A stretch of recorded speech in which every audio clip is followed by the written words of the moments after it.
Amém, irmãos? Amém. Para nós é uma grande alegria poder, depois de uma boa temporada longe desse tema e desse texto, poder retomar com os irmãos a nossa exposição bíblica na primeira carta de Paulo, escrita aos crentes da igreja de Corinto. Ficamos uma temporada aí longe, fizemos 21 pregações expositivas nesse livro, mas ainda cobrimos apenas os capítulos de 1 a 8. Então vamos reiniciar a nossa exposição, retomar, na verdade, avançar um pouco mais nossa exposição dessa carta do apóstolo Paulo. Para nós é uma grande alegria poder avançar nesse desafio.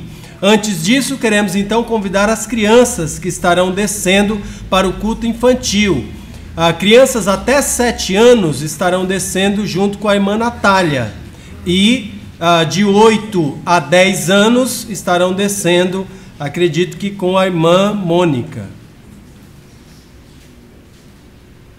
Crianças então estarão aí se dirigindo para o culto infantil. Lá estarão aprendendo um pouco mais da palavra do Senhor, nosso Deus.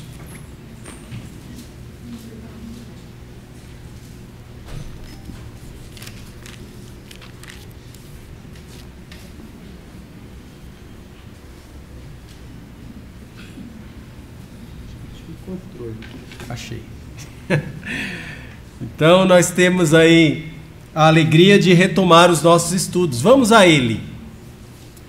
Irmãos, nós estamos então fazendo a exposição, versículo a versículo, da primeira carta que o apóstolo Paulo escreveu para os crentes da igreja de Corinto.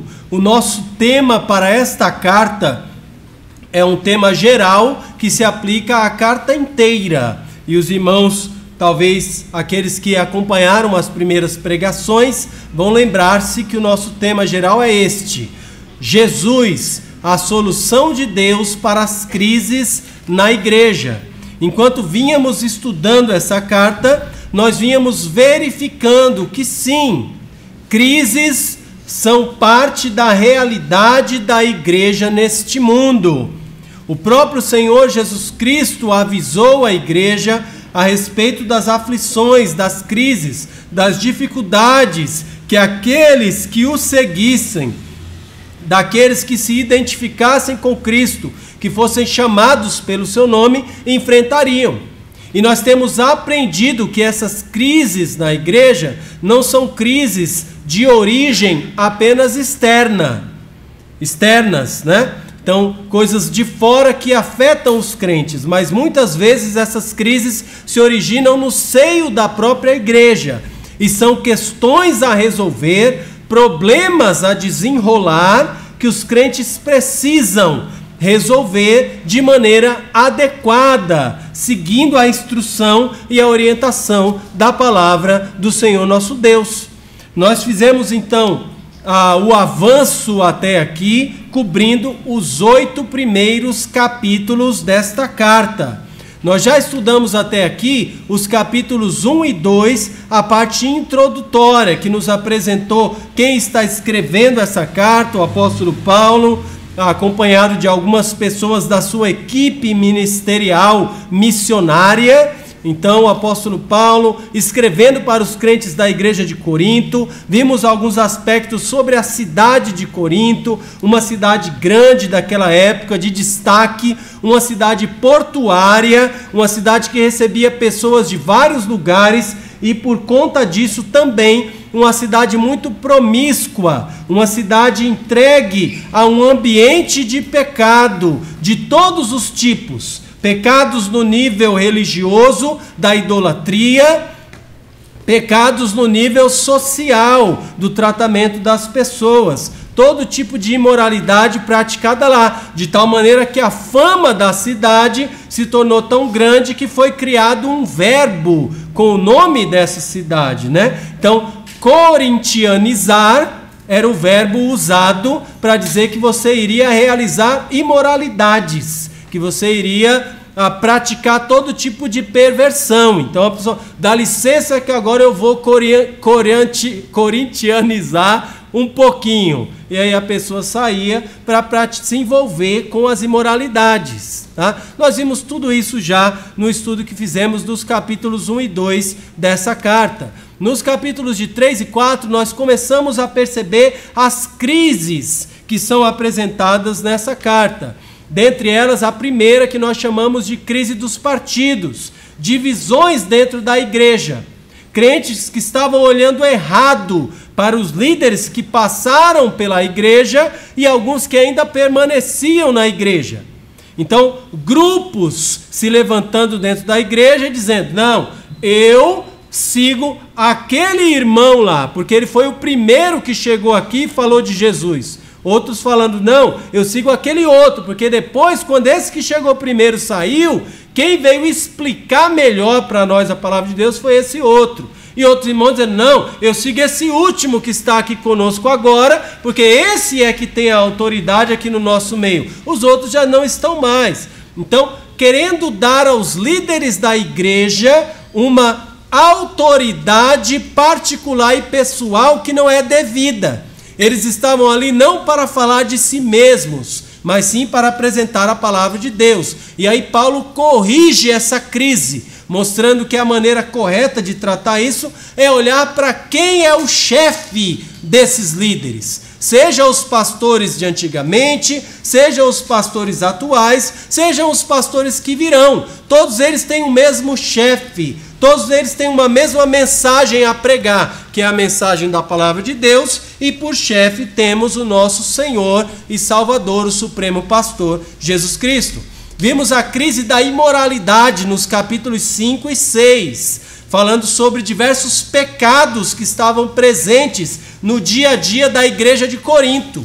Então, crentes que haviam crido em Cristo, mas que tinham a sua vida no meio do pecado e que, ao fazer parte da membresia da igreja, acabaram carregando isso para dentro da prática do dia a dia da igreja, deixando de cuidar com a santificação da sua vida e afetando a adoração a Deus dos outros crentes, as bênçãos de Deus para aquela igreja, por conta da sua prática de pecado no meio do povo de Deus, sem o desejo de se arrepender, sem olharem para o quão prejudicial é se dizer crente e continuar vivendo na prática do pecado.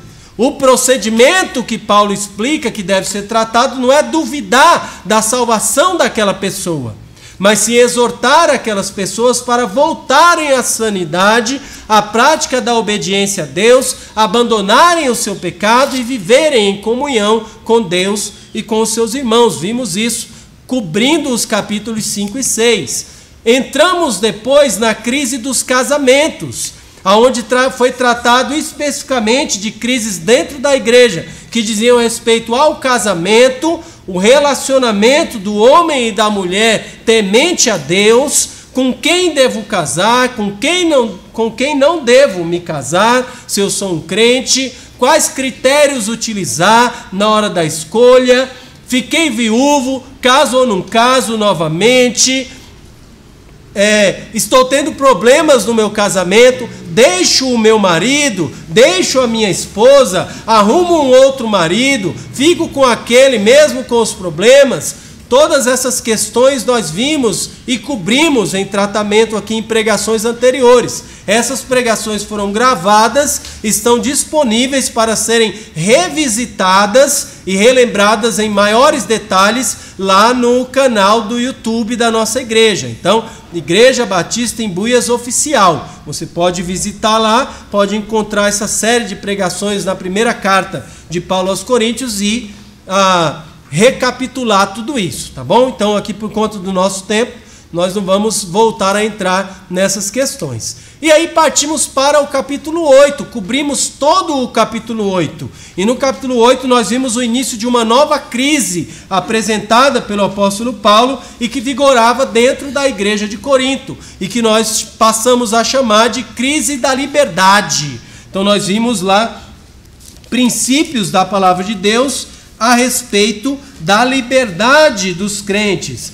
tratamos um pouquinho sobre a questão da comida sacrificada aos ídolos e a liberdade que o crente tem de participar na adoração a Deus e o cuidado que o crente deve ter no uso da liberdade que ele tem como filho, como filha de Deus. Hoje nós vamos então avançar no tratamento dessa chamada crise da liberdade, iniciando o capítulo 9 da primeira carta de Paulo aos Coríntios. Então o nosso texto para hoje abrange os versículos de 1 a 18 do capítulo 9. Você deve acompanhar enquanto eu faço a leitura desse texto. Talvez a sua versão da Bíblia não seja a mesma que a minha. Algumas palavras sejam diferentes, mas o significado é o mesmo. Então acompanhe na sua versão enquanto eu leio aqui na versão que eu tenho em mãos, a saber, a versão atualizada das Escrituras Sagradas. Eu vou fazer a leitura dos versos de 1 a 18, e enquanto eu faço essa leitura, eu peço que você já tenha em mente o tema que nós estaremos desenvolvendo nesta noite, nesta pregação, que é o seguinte: a verdadeira liberdade em Cristo. A verdadeira liberdade em Cristo. Com esse tema em mente, acompanhe enquanto eu faço a leitura a partir do verso 1 do capítulo 9.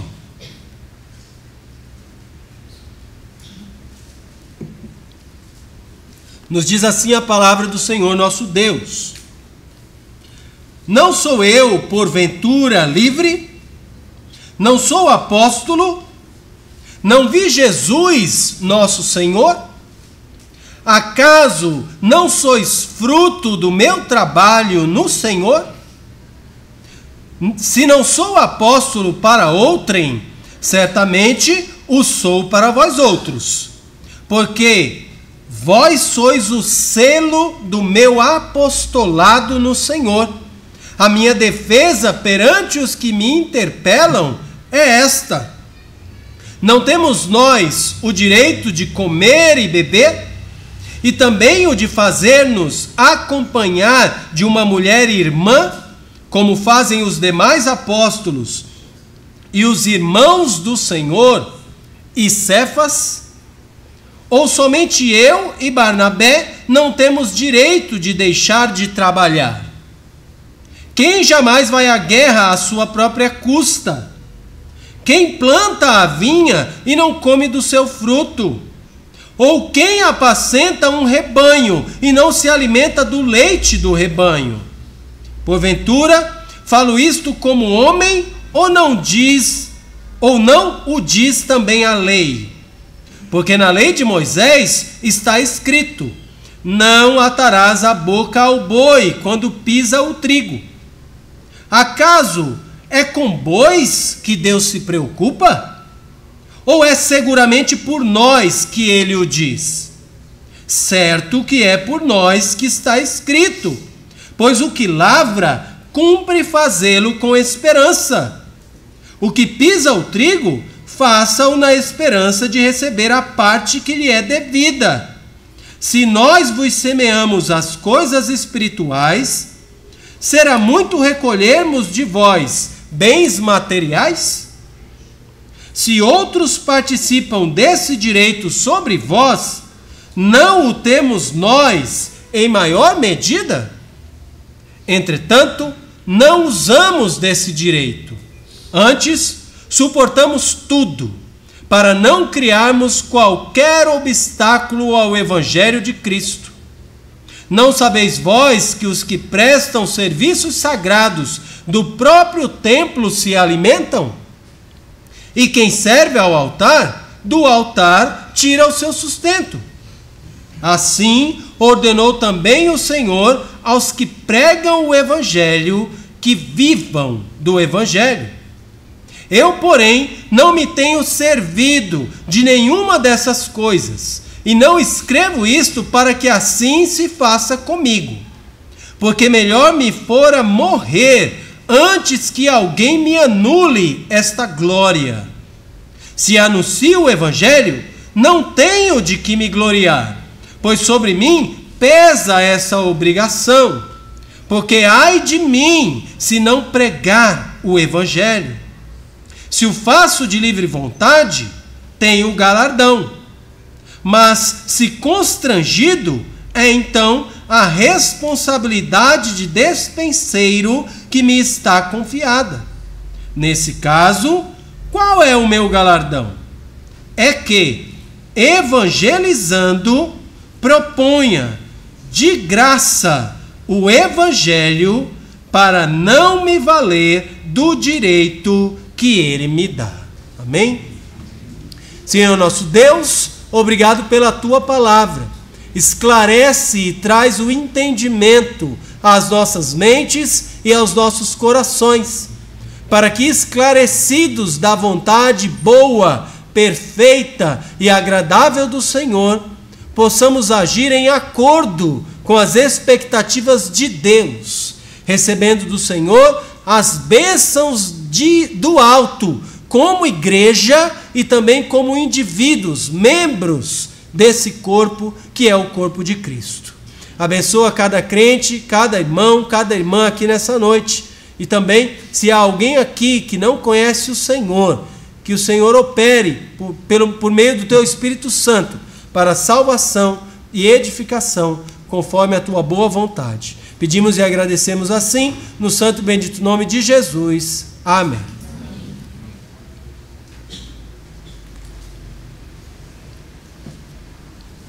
A verdadeira liberdade em Cristo. Gostaríamos de poder dizer que esse tipo de crise, a crise da liberdade dentro da igreja, era algo que só os crentes lá de Corinto, os crentes do início da igreja, quando ainda toda a Bíblia não estava escrita, enfrentavam.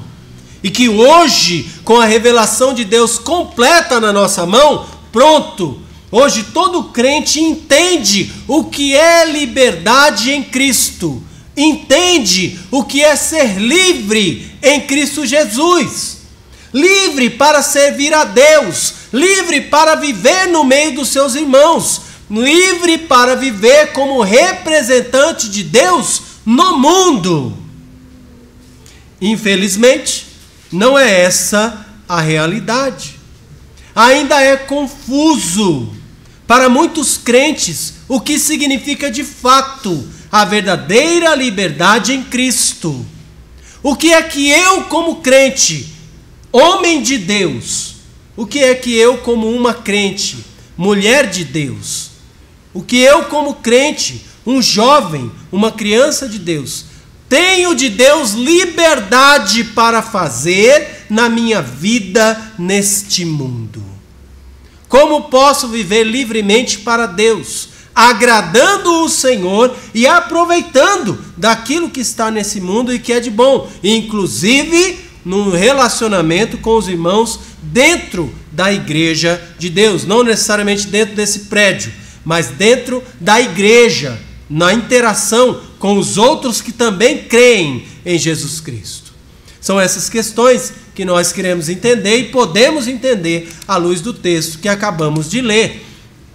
Paulo usa o exemplo dele mesmo para demonstrar aos crentes a verdadeira liberdade em Cristo, trazer clareza sobre esse conceito do que é a verdadeira liberdade em Cristo Jesus. Perceba, já a partir do verso 1, Paulo apresenta a si mesmo para trazer a clareza desse conceito. Ele começa com apresentações a respeito dele mesmo. Ele diz, por exemplo, que ele faz uma pergunta, né? Mas essa pergunta é uma pergunta retórica.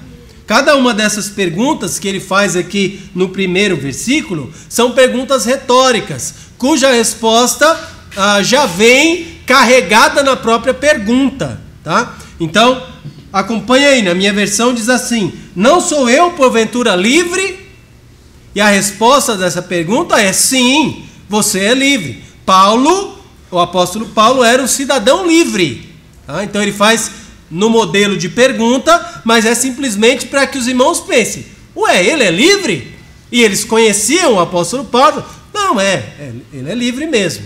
Tá? Então é nesse sentido retórico que Paulo coloca como pergunta, mas podemos usar como afirmação. Então ele está se apresentando para aqueles irmãos, chamando a atenção deles para esses aspectos que eles conheciam da vida do apóstolo Paulo. Então ele se apresenta como um cidadão livre, ele se apresenta também como um apóstolo, ele diz, não sou apóstolo? Vocês me conhecem, vocês sabem qual o caráter do meu ministério, que o meu ministério é um ministério apostólico, ou seja, fui chamado por Jesus para executar essa missão. Tá? Então é isso que Paulo está dizendo.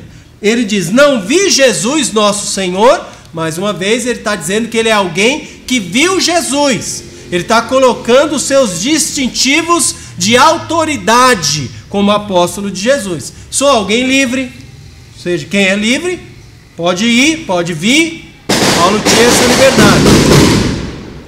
Era apóstolo, era alguém que viu o Senhor Jesus. Ele também diz, acaso não sois fruto do meu trabalho no Senhor?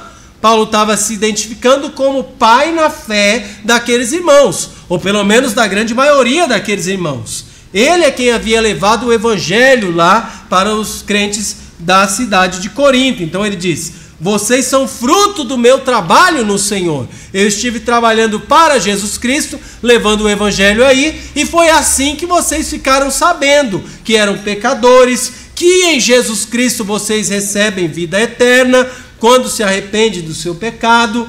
Então vocês são filhos e filhas na fé para mim. Paulo está destacando tudo isso.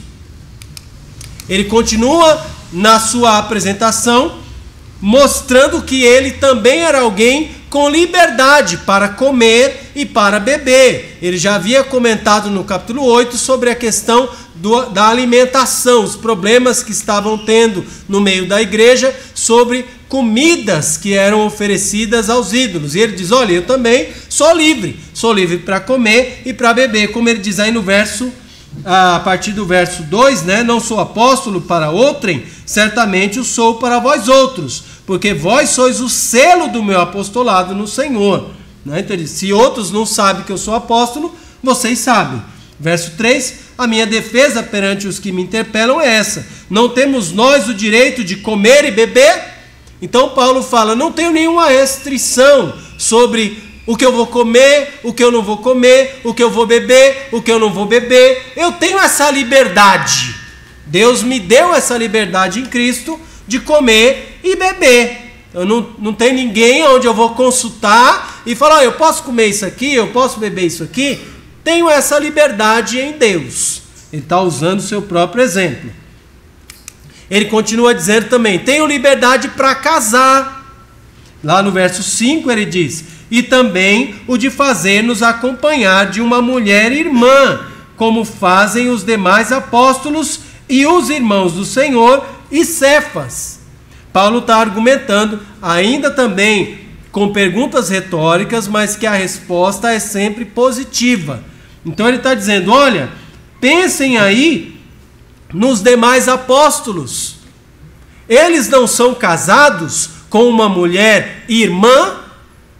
E aí os crentes de Corinto, que conheciam a fama dos apóstolos, sabiam. Poxa, pois é, são casados. E aí ele diz, também os irmãos do Senhor, ou seja, os irmãos de Jesus, né? Os meio-irmãos de Jesus. Tá? Então aqueles que eram filhos de Maria, né? E que 2 deles escreveram aqui textos na palavra de Deus, Judas e Tiago, tá? Meio-irmãos de Jesus, filhos de José, né? E de Maria, tá? Enquanto Jesus, filho de Maria, e como se entendia, filho de José, mas que foi gerado por obra do Espírito Santo, como os irmãos bem sabem. Então, os irmãos do Senhor Jesus também se casaram, né? Depois de crer em Cristo, com mulheres que também eram irmãs. E aí ele diz, e Cefas também. Cefas era o nome pelo qual o Senhor Jesus tratava, né? Muitas vezes chamou o apóstolo Pedro, tá? Então ele está falando de Pedro. Pedro também era um homem casado. Se os irmãos buscarem na memória, vão lembrar que em certa ocasião a sogra de Pedro adoeceu e Jesus foi lá e curou ela daquela enfermidade, né? Então, evidência de que Pedro era um homem casado, né? Então, Paulo está dizendo, então todo mundo aí, os líderes da igreja, os apóstolos, Pedro, que fez o seu ministério entre os judeus, os próprios irmãos do Senhor Jesus puderam casar. Agora eu e Barnabé, mostrando que Paulo desenvolvia o seu ministério solteiro, tá? Alguns até pensam que ele era viúvo em certa ocasião, talvez tenha casado e a esposa morreu cedo. Outros estudiosos da Bíblia vão defender que não, que ele nunca se casou, que ele sempre foi solteiro. Nós não temos toda a evidência bíblica, os detalhes para poder bater o martelo nessa questão. Mas em todo caso, o ministério que ele desenvolvia não era acompanhado de uma mulher irmã, tá? E é isso que ele está dizendo. Então ele está dizendo, e se eu quiser casar, e Barnabé, que também é solteiro, quiser casar, aí a gente não pode? Os crentes de Corinto estão pensando, pode, por que não pode? Lembra que Paulo já havia tratado sobre as questões relativas ao casamento, quando ele falou a respeito das crises do casamento. Então ele está fazendo uma série de questões que são apresentações dele, e fazendo os crentes de Corinto pensar que todas essas áreas ele tem liberdade para agir, dada por Deus, evidentemente. Ele ainda diz no verso 6, sobre a liberdade que ele tinha para se aposentar e, se desejasse, viver só do ministério. Se você já estudou a vida de Paulo, você sabe que além de trabalhar para Deus, pregando o evangelho e iniciando igrejas em diversos lugares, Paulo também era um fazedor de tendas, tá? Essa expressão até se tornou comum quando um pastor, quando um missionário, além do serviço que ele faz para Deus, ele tem a sua profissão de âmbito secular. Então, um pastor que é pastor de uma igreja e também trabalha, por exemplo, como professor numa escola pública ou numa escola particular ao longo da semana, esse pastor é um pastor que, além de ser pastor, é também um fazedor de tendas. Mas no caso de Paulo, ele é chamado de fazedor de tendas porque o trabalho dele realmente era fazer tendas. Então ele trabalhava fazendo tendas e vendia essas tendas, e com esse recurso dessa venda dessas tendas que ele confeccionava, ele utilizava esses recursos para trabalhar para Deus no ministério, para financiar as suas viagens, para comprar comida, para comprar roupa. Então, os recursos que o apóstolo Paulo empregava vinham do seu trabalho, e alguns deles também vinham de ofertas que ele recebia, tá? Então ele está dizendo aqui, olha, se eu quisesse fazer como outros já têm feito, eu também tenho essa liberdade de parar de fazer tendas e começar a viver de um sustento que viria de ofertas do ministério que eu realizo. Eu prego o evangelho de Deus e as pessoas se beneficiam disso. Então eu poderia também me aposentar da minha profissão secular e trabalhar somente pregando a palavra de Deus. É isso que ele está argumentando aqui no verso de número 6. Quando ele diz, somente eu e Barnabé não temos direito de deixar de trabalhar. Então a resposta aqui mais uma vez é evidente que não. Se Barnabé quisesse também parar de fazer o trabalho que ele fazia e trabalhar só no ministério, poderia. E Paulo também poderia, tá? São essas reflexões que Paulo está lançando ali aos irmãos. Aí Paulo começa a dar alguns exemplos que vão deixar ainda mais claro essa liberdade que ele tem como servo de Deus, como crente em Cristo. Ele usa aqui um primeiro exemplo no verso 7, que é o exemplo do soldado na guerra. Ele diz no verso 7, quem jamais vai à guerra à sua própria custa? Então ele está dizendo, não se tem notícia de um país, de uma nação que entrou em guerra com outra nação, e aí foi avisado, por exemplo, a gente pode imaginar aqui no nosso país. Nosso país é um país que tem fama de ser um país pacífico, né? Então, na história do nosso país, foram pouquíssimas as guerras que existiram, tá? Se comparado com outras nações.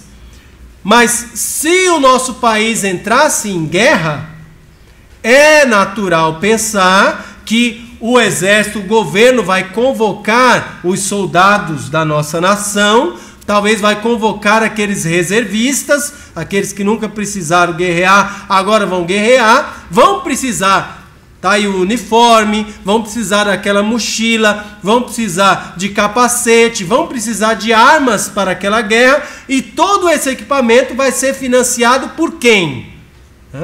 Então, nunca aconteceu, nem espera-se que aconteça, que o país vai dizer, olha, agora venha, compre aí uma boa arma, compre um equipamento, compre uma boa bota, né? E aí você vem para a guerra, porque nós vamos precisar de você para lutar pelo país. Então é natural pensar que quando o soldado vai guerrear, ele vai receber os recursos necessários para poder encarar aquela guerra e levar o seu país à vitória. Paulo está falando sobre a relação que existe entre desempenhar um trabalho para Deus e o direito de receber recursos suficientes para o desempenho daquele trabalho. Ele vai usar uma porção de exemplos que vai esclarecer e destacar esse princípio. Quem realiza algum trabalho precisa dos recursos necessários para que aquele trabalho seja desempenhado a contento. É o caso do soldado. Ele precisa dos recursos para guerrear. Paulo usa um outro exemplo, também no verso 7, falando do agricultor. Ele diz, quem planta a vinha e não come do seu fruto. Mais uma pergunta reflexiva que a pessoa vai dizer, ué, eu tenho uma vinha, ela é minha, eu plantei, ela deu uva e eu não vou comer dessas uvas? Por que não? Então, é natural pensar que quem tiver todo o trabalho de cultivar uvas, vai depois também comer dessas uvas. É o justo, é o natural, é o por direito daquela pessoa, nesse caso aí, o agricultor que trabalhou plantando as uvas. Ele usa ainda o exemplo do pastor, e ele diz também no verso 7, ou quem apacenta um rebanho e não se alimenta do leite do rebanho. Quem, em pleno juízo, seria capaz de criticar aquele que é o pastor do rebanho e em determinado momento vai lá se alimentar do leite das ovelhas. Ele está cuidando das ovelhas, ele está tendo todo o trabalho de fazer o gerenciamento daquele rebanho. Então, é normal, é natural, é justo, é direito daquele pastor se alimentar do leite daquele rebanho. Veja quantas vezes Paulo está destacando este mesmo princípio. O mesmo princípio de que para realizar um trabalho é necessário os meios suficientes para o desempenho daquele serviço. Ele fala ainda da lei, citando a condição dos bois que eram utilizados para pisar o trigo. Veja aí no verso de número 8 em diante. Porventura falo isto como homem, ou não diz também a lei? Porque na lei de Moisés está escrito, não atarás a boca ao boi quando pisa o trigo.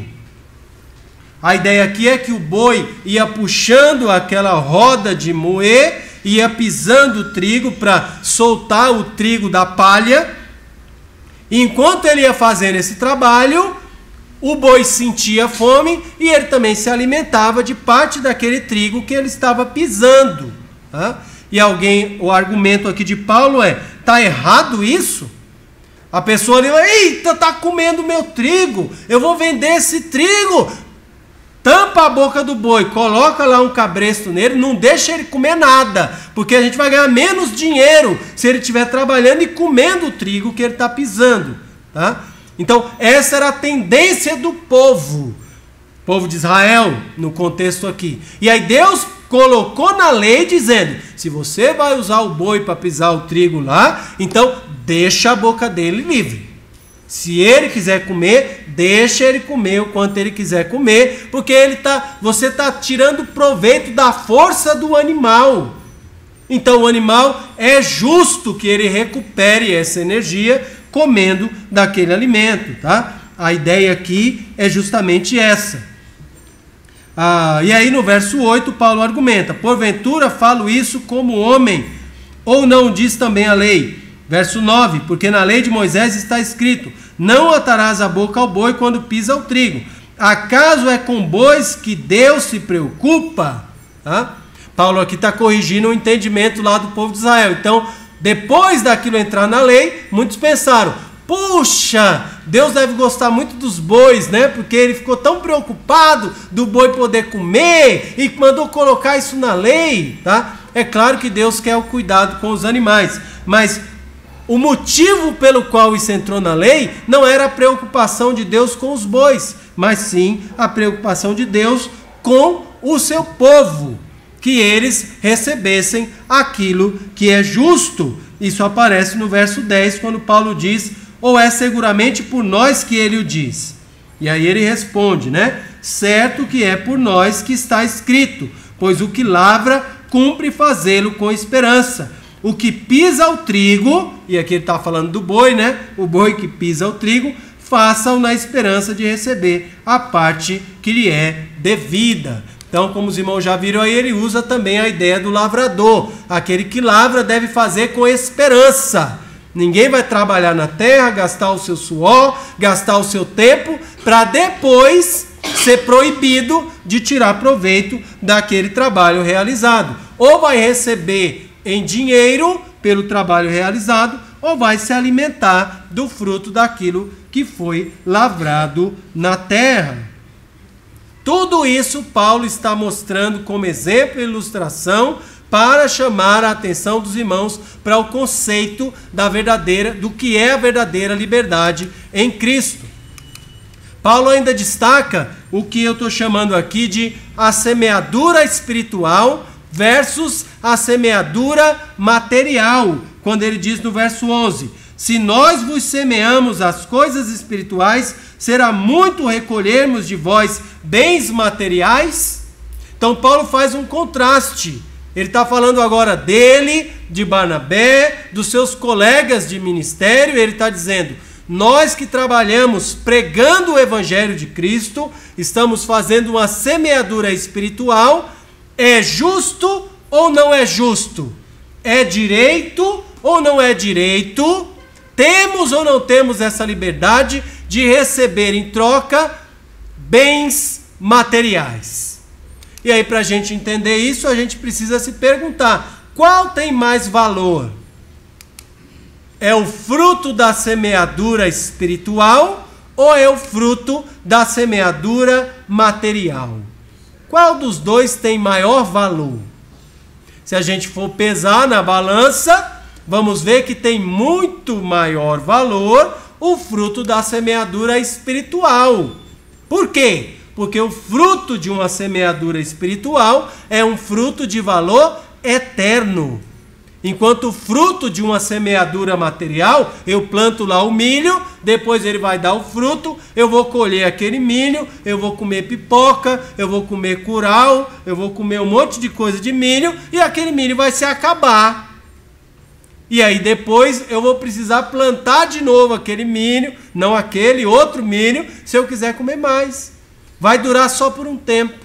Já o fruto de uma semeadura espiritual, depois que alguém creu em Cristo, depois que alguém passou a seguir a Jesus, ele pertence a Cristo e está salvo por toda a eternidade, frutificando para a glória de Deus, para todo sempre.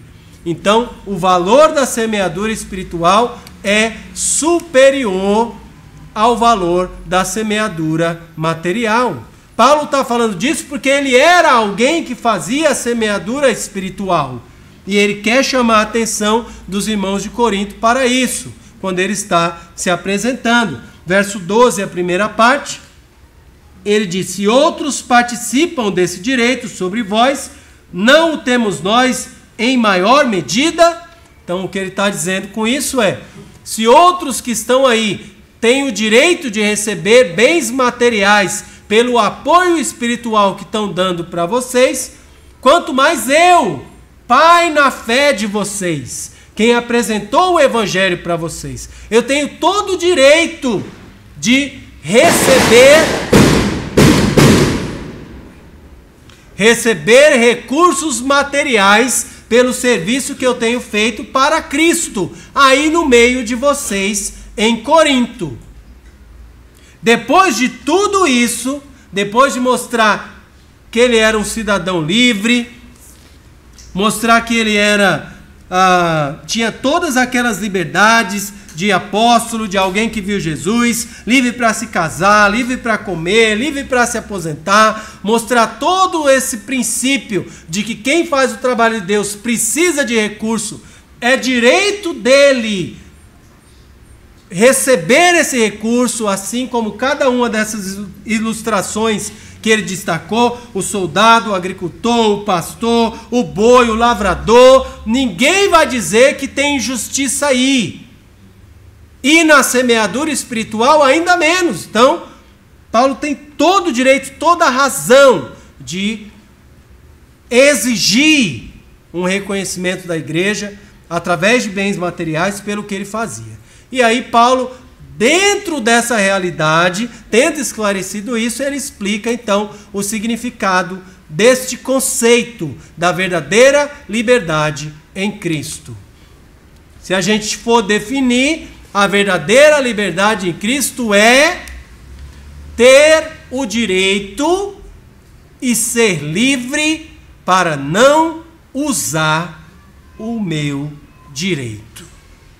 A liberdade que temos em Cristo é a liberdade de, mesmo na situação onde nós temos pleno direito, nós só somos livres, só reconhecemos que somos livres em Cristo, se somos livres para abrir mão dos nossos direitos. Essa é a verdadeira liberdade.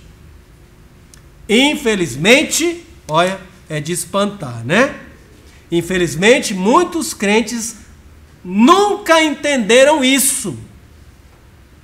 Falam para Deus, Senhor, mas em Deus, em Cristo, nós somos livres. Isso aqui é meu direito.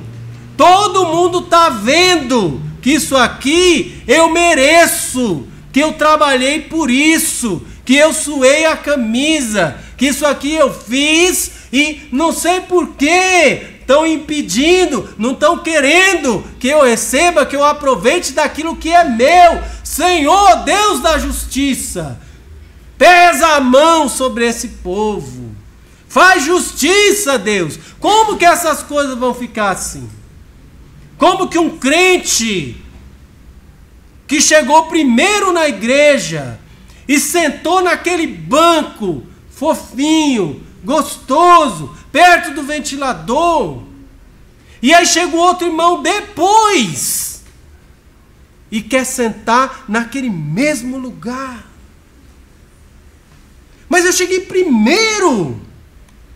Por que eu tenho que levantar para aquele irmão sentar só porque falaram que aqui era o lugar dele? Ué, tem outros bancos, tem outros lugares, tem outros ventiladores. Ah, Deus que me perdoe, mas daqui eu não saio.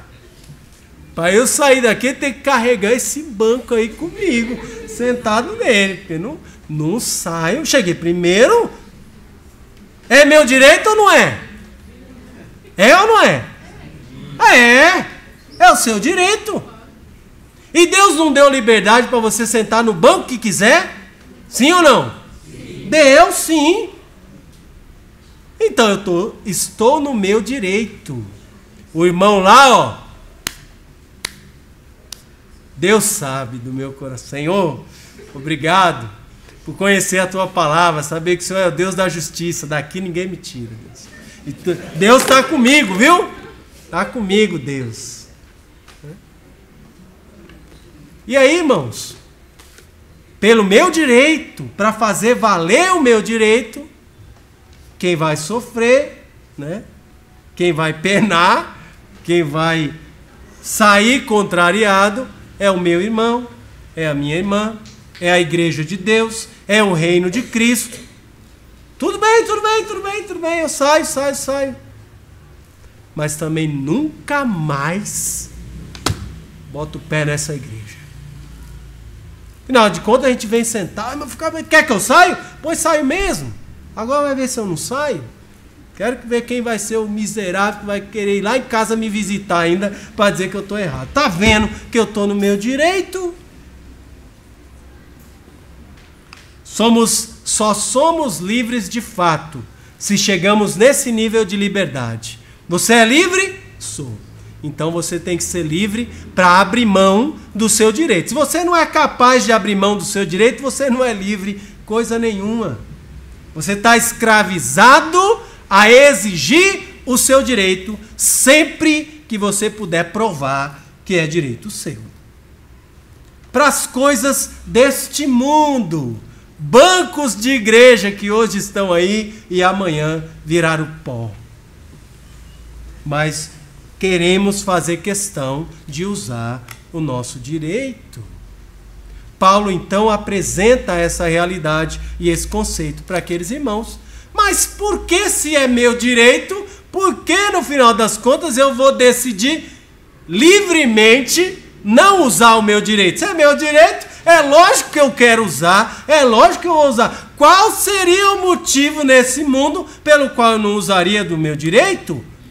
Paulo explica: para não criar qualquer obstáculo ao evangelho de Cristo. É seu direito mesmo, é direito seu.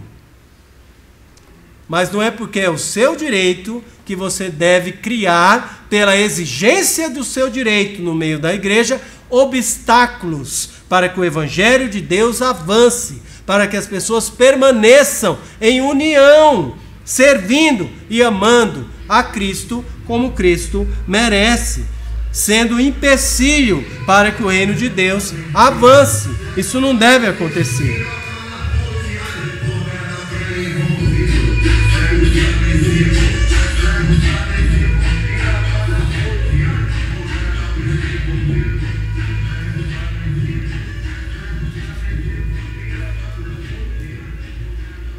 Perceba então que o apóstolo Paulo usa a sua própria ilustração. Eu podia casar, eu tenho o direito de casar com uma mulher irmã, mas abri mão desse direito.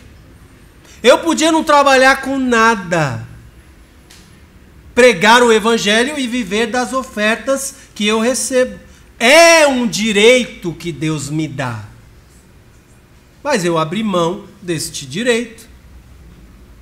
E tudo que vimos lá, como ele já mencionou. Capítulo aqui onde nós estamos, capítulo 9, verso 12, a segunda parte, ele diz: entretanto, não usamos desse direito, antes suportamos tudo, para não criarmos qualquer obstáculo ao evangelho de Cristo. Então Paulo está mostrando o motivo que servia para ele e serve para você e deve servir para mim. Sempre que o meu direito, a exigência dos meus direitos, for criar um obstáculo para o reino de Deus, eu devo, na liberdade que tenho em Deus, abrir mão desses direitos. Paulo dá mais um exemplo, os sacerdotes, no verso 13. Não sabeis vós que os que prestam serviços sagrados do próprio templo se alimentam, e quem serve ao altar, do altar tira o seu sustento? Mais uma vez, Paulo está dizendo, esse direito é garantido por Deus. Você é um trabalhador no altar de Deus, um sacerdote, então você tem o direito de viver e se alimentar dos recursos do altar. Então o sacerdote oferecia lá o animal no templo de Deus, no Antigo Testamento, ou no tabernáculo. Era oferecido o animal, partes daquele animal eram queimadas em ofertas para Deus, mas algumas partes daquele animal ficavam como posse do sacerdote. E o sacerdote e a sua família comia daquelas ofertas. Quando era trazida ofertas de cereal, de frutas, algumas daquelas frutas e cereais era do sacerdote da sua família. Então, é o direito dele e ele podia comer.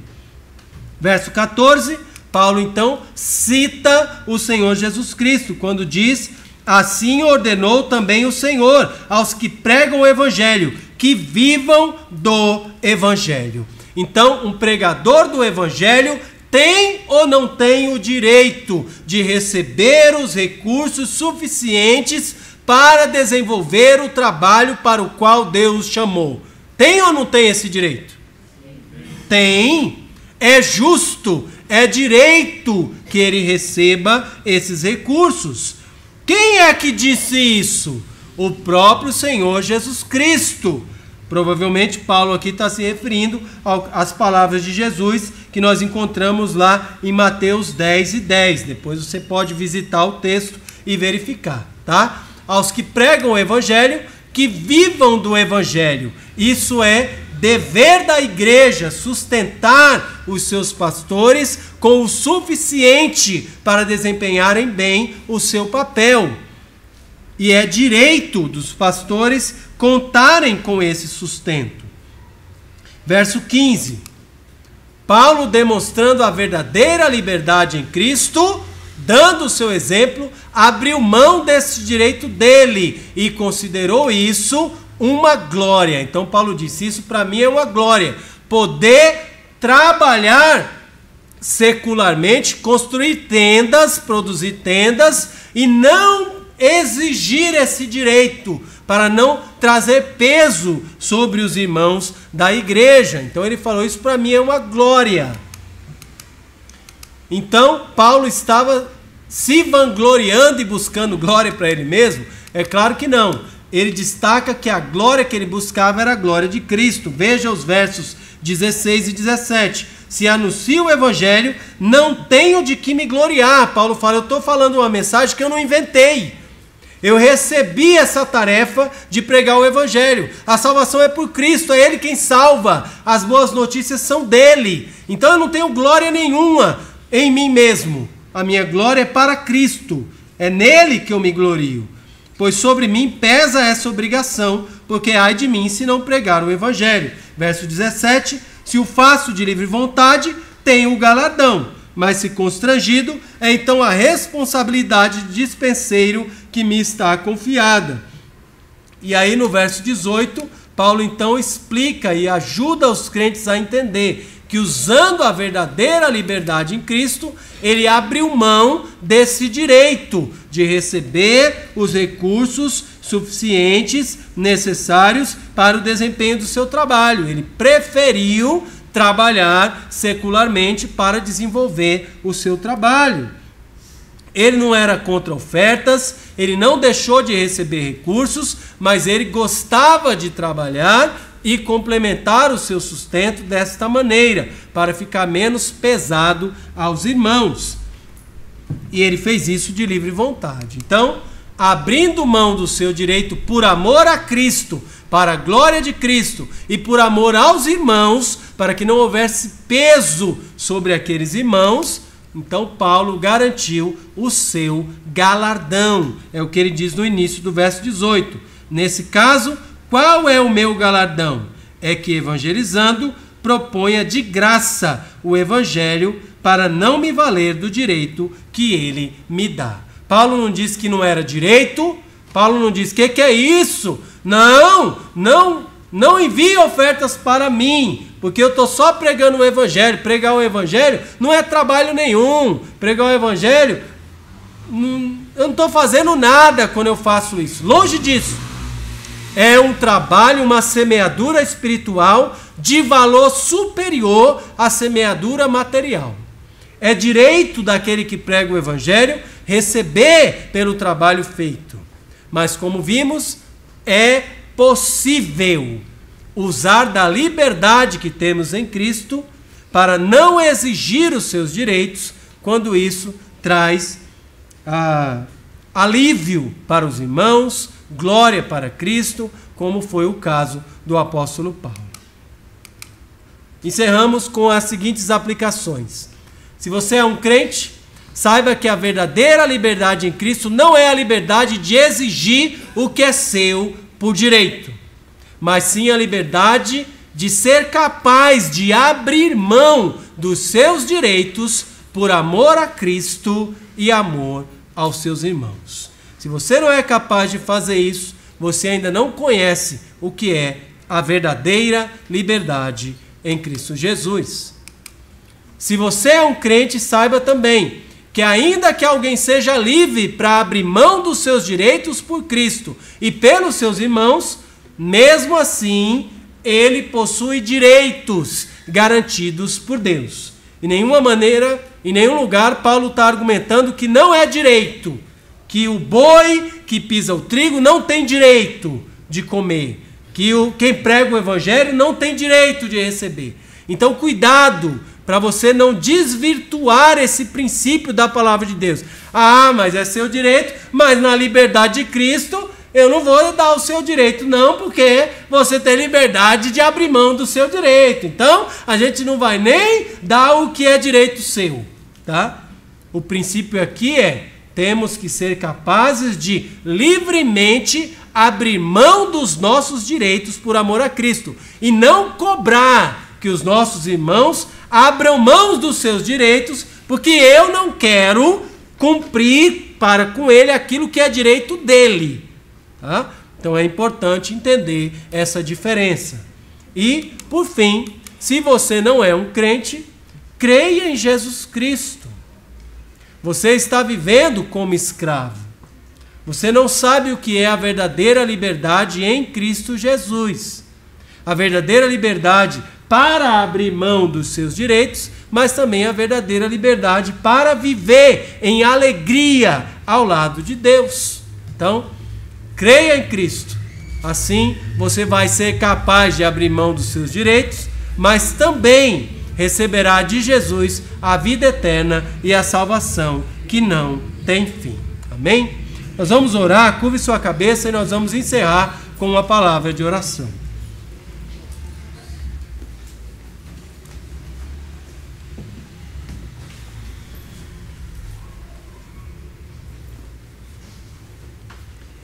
Enquanto eu oro, ore você também. Converse com Jesus Cristo, Ele está aqui presente nesta noite. As palavras que você ouviu são dele. Vêm das Escrituras Sagradas, inspiradas pelo Espírito Santo de Deus. E o Espírito de Deus está operando nessa noite, chamando a sua atenção para o que é a vontade do Senhor. Vamos orar? Senhor nosso Deus, obrigado pela tua preciosa palavra.